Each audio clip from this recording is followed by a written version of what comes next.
Beaucoup de chrétiens rapportent avoir fréquemment des rêves érotiques.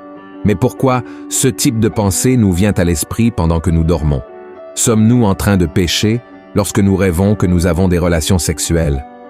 La plupart des personnes ayant ce type de rêve ont peur d'avoir péché contre Dieu et portent le poids de la culpabilité sur leurs épaules. J'ai entendu des témoignages de personnes qui, par peur d'avoir péché en rêve, finissent par mal dormir et cela affecte leur qualité de vie. Et la première chose que je dois te dire à propos de ces rêves, c'est que je ne sais pas exactement pourquoi cela t'arrive.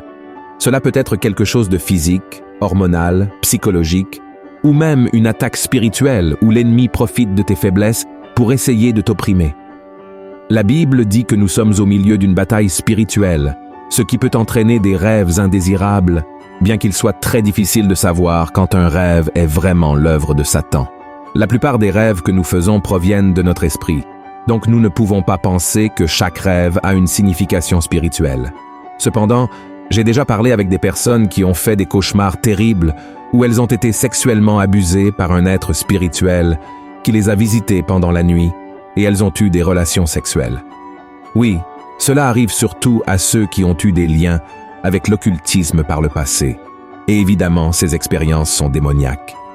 Indépendamment de la cause, je suis content de savoir que tu es préoccupé par cette situation et par ce que ces rêves peuvent causer dans ta vie spirituelle. Ainsi, aujourd'hui, je vais te montrer 4 raisons pour lesquelles toi et moi avons des rêves et ce qu'ils peuvent signifier dans nos vies. À la fin, je te donnerai aussi 5 conseils pratiques pour éliminer ces rêves érotiques de ton sommeil, d'accord? Mais avant de commencer, je te demande de bien vouloir cliquer sur « J'aime », de t'abonner à ma chaîne et d'activer la cloche pour être averti par YouTube chaque fois que je publie une nouvelle vidéo. Amen? Alors allons-y. La première chose que tu dois savoir, c'est que les rêves peuvent apporter des messages faux. Voyons ce que le Seigneur dit. J'ai entendu ce que disent les prophètes qui prophétisent en mon nom le mensonge, disant « J'ai eu un songe, j'ai eu un songe ». Jusque à quand ces prophètes veulent-ils prophétiser le mensonge, prophétiser la tromperie de leur cœur? Regardez ceci, frères et sœurs, les rêves peuvent en effet être faux, c'est-à-dire ils n'ont rien à voir avec la réalité et ils n'ont peut-être pas été une révélation de Dieu. En fait, ce texte du prophète Jérémie nous montre que Satan ou même notre propre esprit a le pouvoir d'insérer dans notre subconscient des situations fausses qui vont à l'encontre de la parole du Seigneur.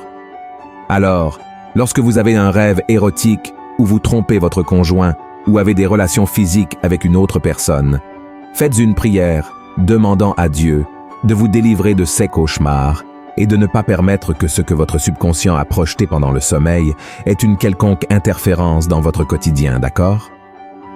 Deuxièmement, les rêves peuvent nous avertir.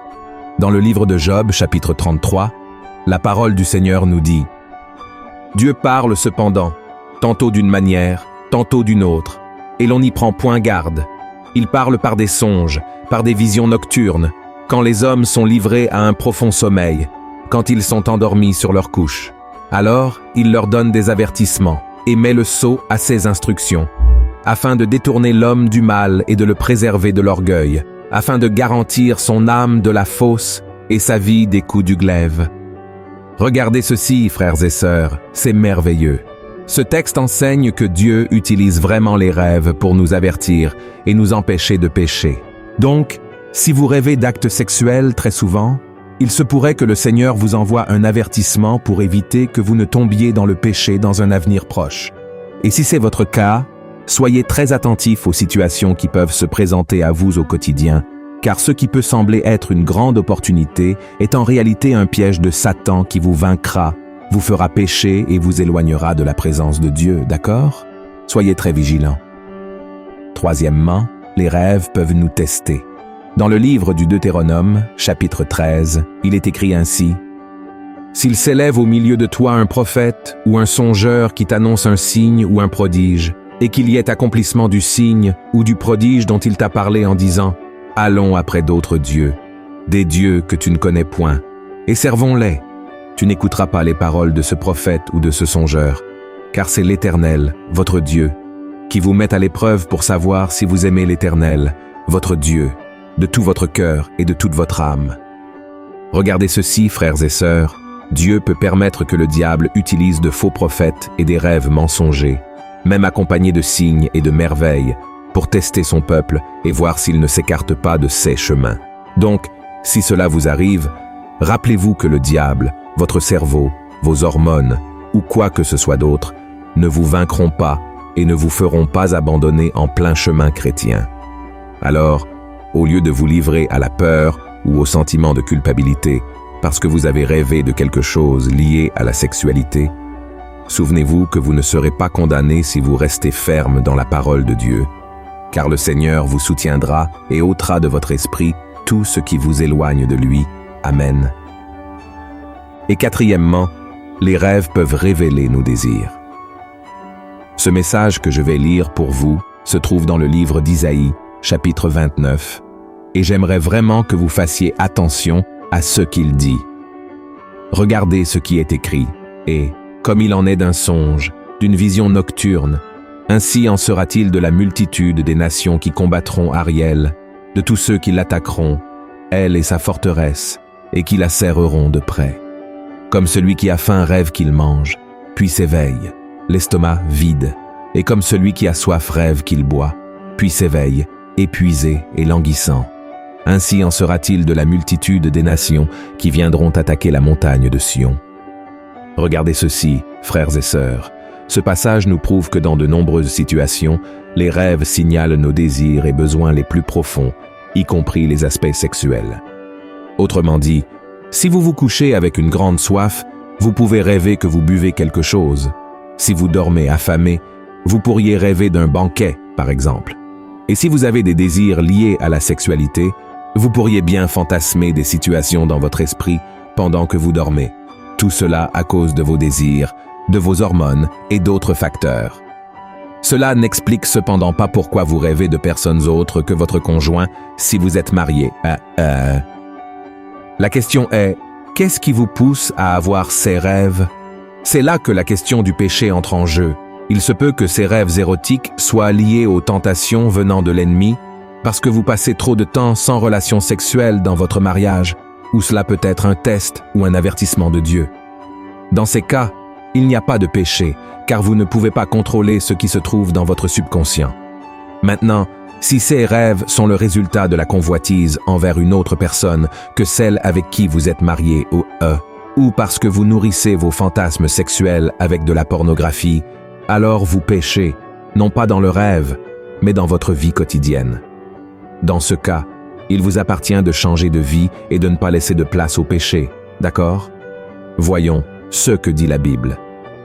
Mais chacun est tenté quand il est attiré et amorcé par sa propre convoitise. Puis, la convoitise, lorsqu'elle a conçu, enfante le péché. Et le péché, étant consommé, produit la mort. Alors, c'est très sérieux, frères et sœurs. Et vous pourriez vous demander maintenant, mes pasteurs, comment puis-je me débarrasser de ces rêves érotiques et mener une vie plus sainte? C'est pourquoi je vais vous donner 4 conseils rapides pour vous aider. Premièrement, priez sincèrement en demandant au Seigneur de vous délivrer de ces rêves. Demandez également à des personnes proches et de confiance de vous aider en priant pour vous, d'accord? Deuxièmement, lisez la Bible et écoutez des prédications avant d'aller vous coucher. La parole de Dieu dans votre cœur remplira votre esprit et votre cœur du Saint-Esprit, vous aidant à dormir en paix. Troisièmement, éliminez de votre vie tout contenu sexualisé qui pourrait se trouver dans les films, les séries, les telenovelas, les sites que vous suivez habituellement. Je ne parle pas seulement de pornographie, mais aussi de la sexualité présente dans pratiquement tout ce que nous voyons au quotidien. Alors, filtrez bien ce que vous regardez, d'accord? Et quatrièmement, recherchez une aide spirituelle et professionnelle si votre situation ne se résout pas facilement. Un pasteur pourra vous guider sur la manière d'avoir une vie plus intime avec Dieu et plus éloignée du monde. Et un psychologue pourra vous aider à identifier les déclencheurs qui vous amènent à avoir ces rêves sexualisés si fréquemment. D'accord? C'est donc le message que je voulais vous apporter. J'espère que vous avez beaucoup appris et soyez assurés, je prierai pour que vous puissiez vous libérer de ces rêves. Et souvenez-vous d'une chose, vous êtes faible. Vous avez besoin de l'aide du Seigneur. Ne pensez jamais que vous pouvez remporter cette bataille seul. D'accord? Tout comme le psalmiste qui a fait une belle prière dans le psaume 25, il a dit ainsi: « Je tourne constamment les yeux vers l'Éternel, car il fera sortir mes pieds du filet. Regarde-moi et aie pitié de moi, car je suis abandonné et malheureux. Les angoisses de mon cœur augmentent. Tire-moi de ma détresse. Vois ma misère et ma peine, et pardonne tous mes péchés. » Gloire à Dieu. Mes frères, si vous avez apprécié ce message, je vous prie de le partager, de l'envoyer à vos groupes WhatsApp, sur Facebook. Répandons la parole de Dieu, Amen, et je vous attends donc dans la prochaine vidéo. Que Dieu vous bénisse.